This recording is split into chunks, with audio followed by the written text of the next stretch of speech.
Hi, thank you so much for watching. I'm James and this is my Maserati Ghibli SQ4. My Ghibli has now exceeded 70,000 miles, so now it's time for that much anticipated 70,000 mile service that I've been talking about in my previous videos.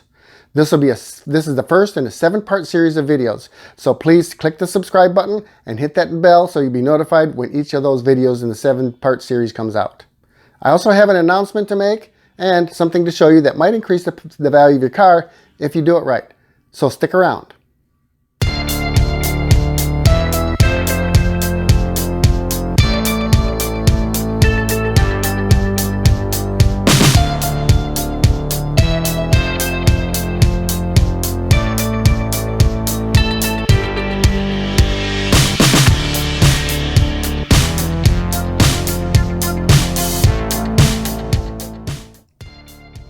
I'd like to give a big shout out to all of you who've subscribed to this channel. Thank you so much. I really appreciate it.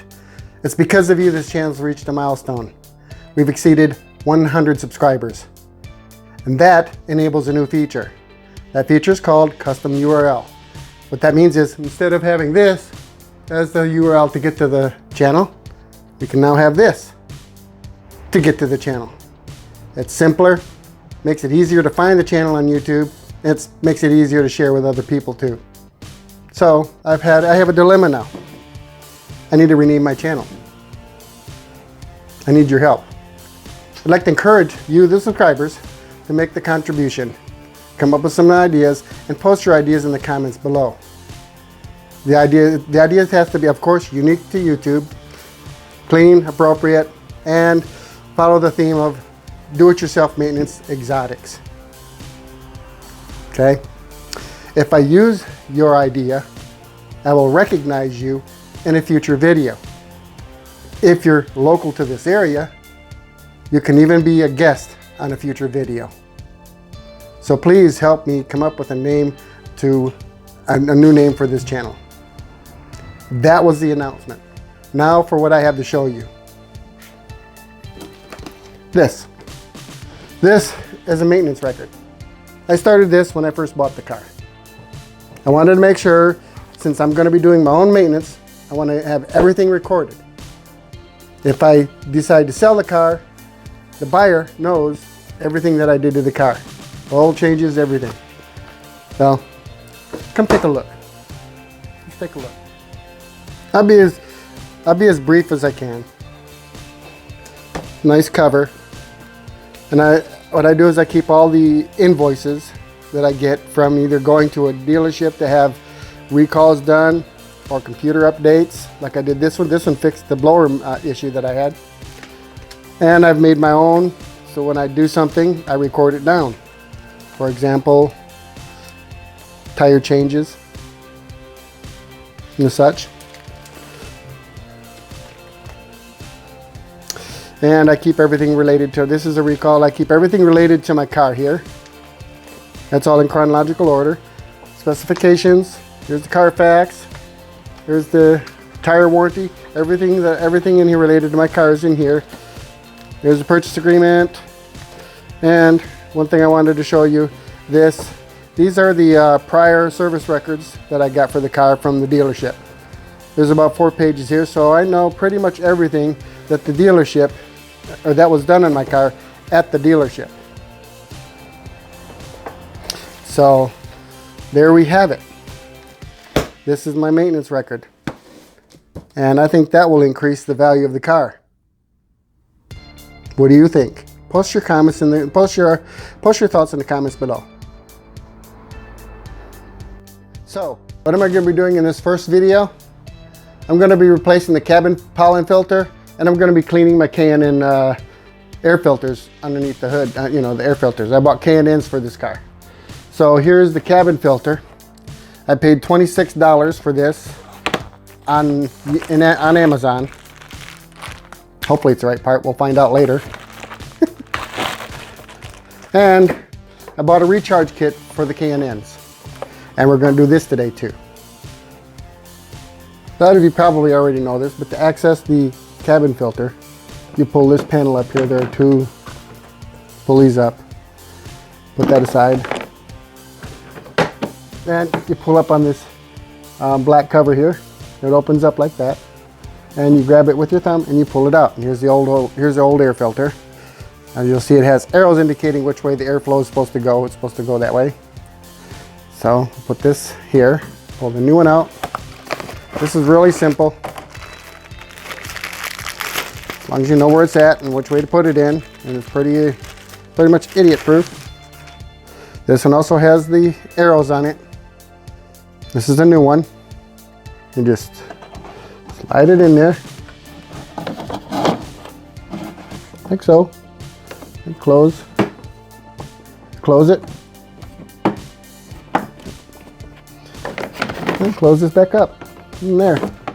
Now my car has a new cabin pollen filter, and we can throw this old one away. It's not that dirty, but probably got some bad smells in there. Yeah, it smells bad. So we'll go ahead and throw this away. Make the interior of the car smell a lot nicer when we turn the aircon on. Make the wife happy, because I don't usually use the air conditioning. I like having the windows open and the sunroof open so I can hear my car. I can hear the roar. But my wife likes to have all the windows closed and the aircon on. Oh, there we go. Now we're going to pull the K&N filters out.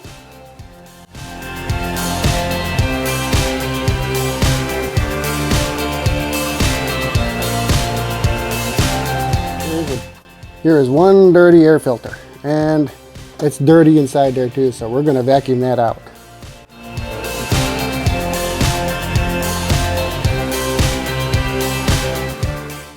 Okay, we're going to vacuum it out. I'll probably fast forward this or silence it, put some music in the background, because this is going to get loud.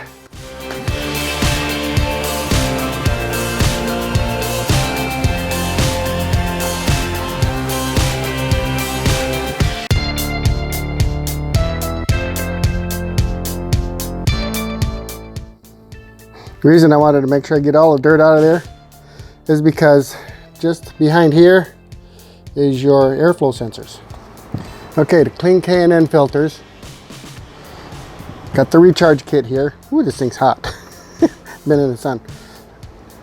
Got the recharge filter, got the recharge kit here. This is the cleaner. You spray this on the filters, let it soak for a little while, then you rinse it out with a hose. Then you wait for it to dry, wait for the filters to dry for about an hour. Then you spray this oil back on it. Don't put too much on it, because this oil can foul up the mass airflow sensor, the ones that I pointed out to you, the airflow sensors that are right behind there. So you don't want to put it on too thick. So let's get started.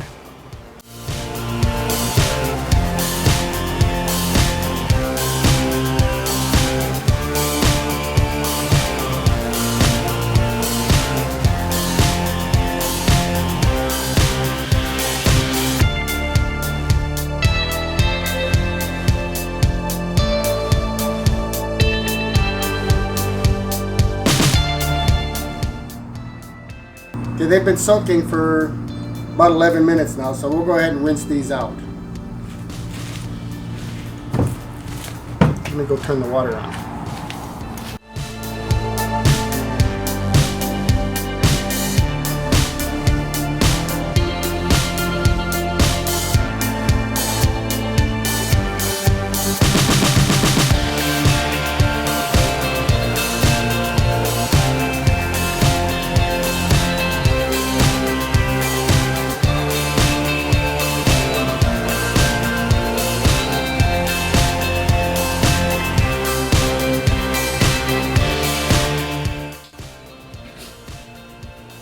While I wait for the filters to dry, I'll just munch on everybody's favorite, lumpia.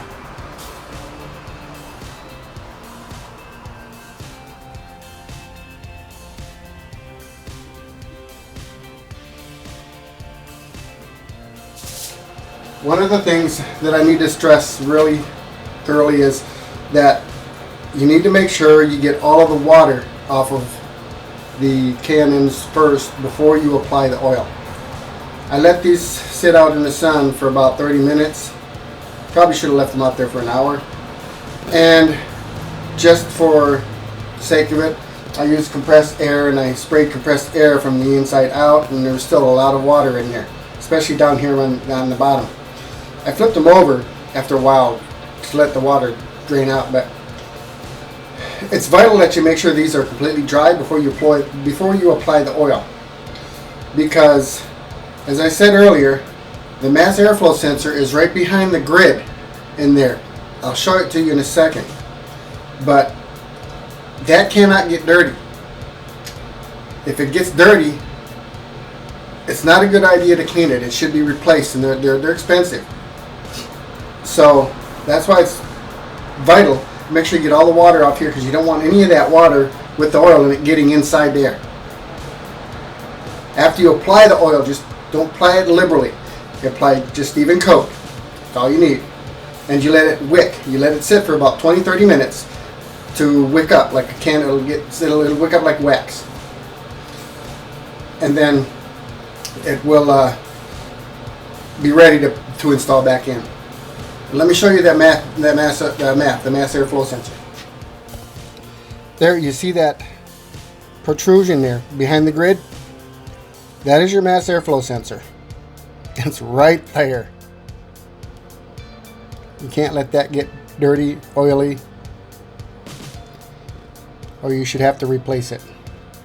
There are videos out there that show you how to clean these. I don't recommend it. Okay, my filters are dry. Time to start spraying. I'm going to wear some rubber gloves for this.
Okay, I've let these filters dry for 35 minutes, and we'll go ahead and install them.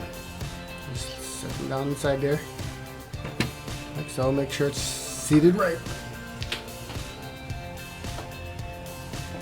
Over here. I don't know if you can see the other side. So, putting these covers back on is tricky. Angle this thing up as much as you can. First of all, before I do that, if you look here, you'll see these things here. Okay, I wanted to point this out to you because I always get this is a pain in the butt to get right. There's one on top and one on the bottom. Okay, it's a slot is what it is, and these edges need to slide in between here, these slots here. You can see that. Okay, the edges here, both top and bottom, need to be in between there. And you got your little locking tabs here. So this is the tricky part. And also this part here, the flange, fits down inside the, let me pull this up. Fits down in here. So with the filter on, it's a pain in the butt to get it on. Filter off, it's easy. You just let it sit down there.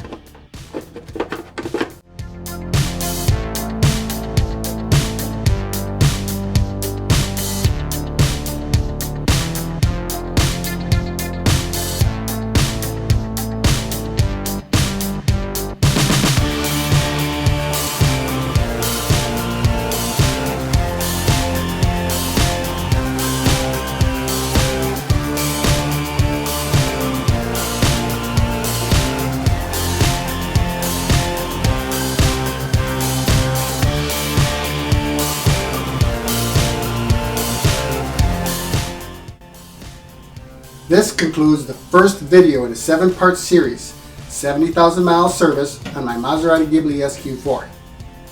There are 6 more videos coming out, so don't forget to click subscribe and click that bell so that you'll be notified when the next 6 videos come out. Also, don't forget, I want to rename my channel, so I'm looking for ideas from you guys. Post your ideas in the comments below. And I thank you so much for your ideas, and I thank you so much for your comments. And also, thanks for watching. Until my next video. And if you own a Maserati, be sure to get your thrills every day.